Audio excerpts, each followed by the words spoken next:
নমস্কার সবাইকে, আমার নন্দিনী হেসের রান্নার চ্যানেলে আপনাদের স্বাগত জানাই। আজকে চলে এসেছি আরেকটা নতুন রেসিপি নিয়ে। এখানে দেখতেই পাচ্ছেন, তার জন্য এখানে 400 মাংস নিয়ে নিয়েছি, একদম চিলি চিকেনের সাইজে। আর এখানে লঙ্কা নিয়েছি, আর এখানে রয়েছে আদা বাটা, আর এদিকে বাটিতে রয়েছে পুদিনা পাতা আর ধনে পাতা। আজকে যে রেসিপিটা বানাচ্ছি তার জন্য এখানে ধনে পাতা পুদিনা পাতাও ইম্পর্টেন্ট। আর এখানে রসুন কোয়া কতগুলো ছাড়িয়ে রেখেছি, ক্যাপসিকাম রেখেছি, পেঁয়াজ রেখেছি একটা, আর এখানে মিক্সার গ্রাইন্ডারে 6 থেকে 7টা মতন লঙ্কা আমি নিয়ে নিয়েছি এটাকে গ্রাইন্ড করব বলে। আর তার মধ্যে নিয়ে নিয়েছি পুদিনা পাতা ধনে পাতা, যেটা দেখিয়েছিলাম সেখানে কিছুটা পরিমাণ আমি এখানে পেস্টের জন্য নিয়ে নিলাম। এখানে দেখতেই পাচ্ছেন প্রথমে শুকনো পেস্ট করেছি, তারপর এর মধ্যে দিয়ে দেবো সামান্য জল, তারপর আরেকবার এটাকে গ্রাইন্ড করে নেব। ভিডিওটা স্কিপ না করে পুরোটা দেখার অনুরোধ রইল, কারণ এখানে একটা নতুনত্ব বিষয়ও রয়েছে, আপনারা জানতে পারবেন। এবার 3খানা লেবুর কোয়া নিয়েছি সরু সরু, এবং লেবুর রসটা আমি প্রথমে মাংসে দিয়ে নিচ্ছি। এরপর এখানে স্বাদ মতন দিয়ে দেবো নুন, আর তারপর দিয়ে দেবো এখানে আদা বাটা আর রসুনের যে কতগুলো কোয়া, আমি 5-6টা কোয়া মতন নিয়েছিলাম এই 400 মাংসে, সেখানে 5-6 কোয়া রসুন আমি এখানে একদম স্ক্যাপারে কুচিয়ে নিয়েছি, দেখতেই পাচ্ছেন। আর এবার এখানে দিয়ে দেবো যে ধনে পাতা পুদিনা পাতা আর লঙ্কার যে পেস্ট করেছি একসাথে, সেখান থেকে সবটা নয় কিছুটা পরিমাণ আমি নেব হাতে করে, দেখতেই পাচ্ছেন কতটা নিলাম। নিয়ে এবার এর মধ্যে মাখিয়ে নেব। প্রথমে এই পেস্টটাকে ভালো করে মাখাবো, তারপর আমি ডিম আর কর্নফ্লাওয়ার এখানে অ্যাড করব। আজকে যে রেসিপিটা বানাচ্ছি এটা আমার বর আবদার করেছে খাবে বলে। আমরা তো চিলি চিকেন বানাই, কিন্তু এই চিলি চিকেনটা একটু অন্যরকম হবে, টেস্টও অন্যরকম হবে, তাই জন্য ভিডিওটা স্কিপ না করে পুরোটা ফলো করুন। এখানে আমি একটা ডিম নিয়েছি 400 মাংসে, আর কর্নফ্লাওয়ার নিয়েছি 6 থেকে 7 চামচ, ওই মাঝারি চামচে 6 থেকে 7 চামচ। এখানে দেখুন কালারটা কি সুন্দর এসছে। ম্যারিনেট করা আমার কমপ্লিট। এটাকে আমি 1 ঘন্টার জন্য ম্যারিনেট করে রেখেছি। আপনাদের হাতে সময় কম থাকলে 15 থেকে 20 মিনিটও ম্যারিনেট করতে পারেন। 1 ঘন্টা পর চলে এসেছি। কড়াইতে সাদা তেল নিয়ে নিচ্ছি। সাদা তেলটা আমি সেই পরিমাণেই নিচ্ছি যেটাতে আমি ইজিলি মাংসগুলো ফ্রাই করে নিতে পারবো। প্রথমে তেলটাকে ভালো মতো গরম হতে দিয়েছি, তারপর এই ম্যারিনেট করা মাংস আমি এখানে দিয়ে দিচ্ছি। 1 চামচে বেশি দেবো না, চারদিকে ছড়িয়ে দিচ্ছি যাতে ইজিলি আমি এটাকে ওলট পালট করে ভাজতে পারবো। আর আমার রেসিপির চ্যানেলটা আপনাদের ভালো লাগলে অবশ্যই যারা নতুন ভিউয়ার তারা কিন্তু সাবস্ক্রাইব করে দেবেন। আর আমার আরও যে নতুন রেসিপি আমি আগামী দিনে আনতে চলেছি সেগুলো জানতে হলে, এবং আমার পুরনো রেসিপিগুলো জানতে হলে অবশ্যই আমার চ্যানেলটাকে ফলো করবেন। আর যারা আমার নতুন এবং পুরনো ভিউয়ার তারা উভয়ই কিন্তু এই চ্যানেলটা যে রেসিপিগুলো সেগুলো আপনার বন্ধুদের সাথে, আপনাদের চেনা পরিচিতদের সাথে কিন্তু অবশ্যই শেয়ার করে দেবেন। আর লাইক কমেন্ট করতে কিন্তু ভুলবেন না রেসিপি নিচে। এখানে 1 পিঠ আমার হয়ে গেছে লাল, তাই আরেক পিঠ করতে দিয়েছি, দেখতেই পাচ্ছেন একটু হালকা লাল লাল হবে। তারপরে আমি এখানে তুলে নিচ্ছি। দেখুন কালারটা কি সুন্দর এসছে, ভাজার পরও একটু অন্যরকম এসছে, তাই না? এটা ধনে পাতা বাটাটা দেওয়ার জন্য। এবার ফ্রাইগুলো তুলে নিচ্ছি, নিয়ে নেক্সট রাউন্ড আবার ভাজতে দেবো। আর এই ফ্রাইটা এত ভালো হয়েছিল যে প্রথমবার পাত্রে যে তুলে নিচ্ছি সেখান থেকেই অনেকগুলো শেষ হয়ে গেছে। আমার বর এবং বাড়ির সবাই খেয়েছে, টেস্ট করছিল। এই ফ্রাইটা কিন্তু আপনারা যদি চিলি চিকেন নাও বানান, আপনারা কিন্তু কফির সাথেও বা চায়ের সাথেও এটা সার্ভ করতে পারেন।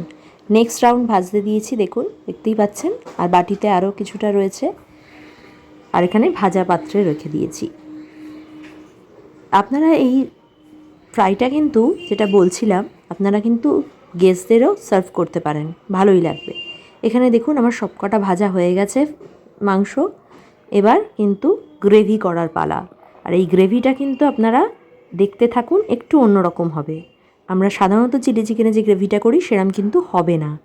প্রথমে এই তেলেই আমি দিয়ে দেবো, যেটুকু তেল রয়েছে তাতে পেঁয়াজ আর ক্যাপসিকাম আর রসুন আমি দিয়ে দেবো ভাজার জন্য পরপর। আর এটা বেশি কড়া ভাজবো না, হালকা করে একটু ভেজে নেব। আর এই চিলি চিকেনটা কিন্তু আপনারা অবশ্যই বাড়িতে ট্রাই করুন। এমন বেশি কিছু ইনগ্রিডিয়েন্ট লাগে না, খুব কম ইনগ্রিডিয়েন্ট দিয়েই তাড়াতাড়ি হয়ে যায়। দেখুন রসুনটা একদম কুচিয়ে নিয়েছি, 4 থেকে 5টা রসুন। এটা একটু ডুমো ডুমো করে কেটেছি যাতে মুখে লাগলে একটু ভালো লাগে টেস্ট। এবার এটাকে ভালো করে ভেজে নিচ্ছি। ভাজা হয়ে এলে যেরকম আমরা এখানে সস অ্যাড করে থাকি সেরকমই এখানে সস অ্যাড করব। তবে আমরা কিছু নতুনত্ব জিনিসও এখানে অ্যাড করব, তাই জন্যই ভিডিওটা স্কিপ না করে পুরোটা দেখার অনুরোধ করেছি আপনাদের। তাহলেই আপনারা বুঝতে পারবেন, নইলে অসুবিধে হবে আপনাদের বানাতে।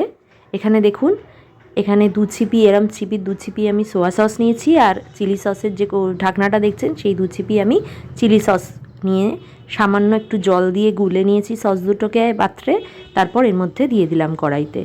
এবার এটাকে একটু ভালো করে ফুটিয়ে নেব। আমার যারা ভিউয়ার তারা কিন্তু আপনারা কমেন্ট করতে ভুলে যাচ্ছেন, অবশ্যই কিন্তু কমেন্ট করুন, তাহলে আমি উৎসাহ পাবো যে আমার রেসিপিগুলো আপনাদের কেমন লাগছে, এবং এগুলো অবশ্যই বাড়িতে নিজেরাও ট্রাই করুন। এবার আমি এখানে মাঝারি চামচে 2 চামচ কিন্তু এখানে দিয়ে দেবো ধনেপাতা, পুদিনা, লঙ্কা যে বাটা আমি একটুখানি ম্যারিনেট করার পর বাঁচিয়ে রেখেছিলাম সেটা এখানে দিয়ে দিচ্ছি। দেখুন এখানে কিন্তু একটা জিনিস ফলো করেছেন নিশ্চয়ই আপনারা, যেখানে কিন্তু আমি একটা সস স্কিপ করেছি, সেই সসটা হচ্ছে টমেটো সস। এখানে only soya sauce, chilli sauce আর ধনেপাতা যে পেস্টটা থাকবে, ধনেপাতা, পুদিনা, লঙ্কা, সেই পেস্টটা এখানে দিতে হবে, তবেই কিন্তু এই নামটা সার্থক হবে। আর এখানে টমেটো সস কোনো মতেই দেবেন না, ওটার এখানে প্রয়োজন নেই। এবার এটাকে ভালো করে একটু ফুটিয়ে নিচ্ছি নেড়ে ছেড়ে। তারপর এখানে দিয়ে দেবো স্বাদ মতো নুন। আপনারা কিন্তু খেয়াল রাখবেন, সসে কিন্তু অলরেডি একটা নুন ভাব থাকে, তাই নুনটা যখন অ্যাড করবেন তখন কিন্তু একটু চেখে নেবেন যে কতটা নুনের প্রয়োজন আছে। এখানে আমি চেখে নিয়ে প্রথমে একটু নুন দিয়েছিলাম, তারপর রান্নার পরে আরেকটু নুন অ্যাড করেছিলাম। এবার এখানে মাংসের ফ্রাইগুলো দিয়ে দেওয়ার পালা, কষিয়ে নেব তাই। আর আমি এখানে বেশি ঝোল রাখবো না, হালকা ঝোল রাখবো, যেহেতু আমাদের এখানে রাত্রিরে ডিনারে এই রেসিপিটা করা হচ্ছে, ভাত দিয়ে নয় বা রাইস দিয়ে নয়, তাই ঝোলটা কম রাখবো। আপনারা যদি ঝোল বেশি রাখেন তাহলে সেই পরিমাণ এখানে কিন্তু জল অ্যাড করবেন। প্রথমে সসটাকেই ভালো করে আমি মাংসের সাথে মিশিয়ে নিচ্ছি, নেওয়ার পর আমি এখানে যতটা জল চাইছি ঝোল, সেই পরিমাণ জল এখানে অ্যাড করব। আমি খুব সামান্য জলই দিয়েছি। দেখুন কালারটা কী সুন্দর এসছে সসটা মাখিয়ে নেওয়ার পর, এমনিতেও কালারটা দারুণ আসে। আর এখানে পাত্রে যে ম্যারিনেট করার পর যে অংশটা বেঁচেছিল সেটা আমি সামান্য জল দিয়ে গুলে এখানে অ্যাড করে দিলাম, দিয়ে ভালো করে এখানে খুন্তি দিয়ে একটুখানি নেড়ে চেড়ে নিচ্ছি। ব্যাস, বেশিক্ষণের ব্যাপার নয়, এটাকে একটু নেড়ে চেড়ে নেওয়ার পর নামিয়ে নিয়েছি। আমার এদিকে রেডি হয়ে গেছে, আর 2টো লঙ্কা চিড়ে দিয়ে দিয়েছিলাম। আজকের recipe ready, green chilli chicken. এটা আমরা রাত্রিরে ডিনারে সার্ভ করেছিলাম নানের সাথে। আপনারা চাইলে কিন্তু পরোটা অথবা রুমালি রুটির সাথেও সার্ভ করতে পারেন। দেখে নিন কেমন হয়েছে, নিশ্চয়ই ভালো লেগেছে। ধন্যবাদ, আপনারাও বানিয়ে ফেলুন। দেখা হবে খুব শিগগিরই।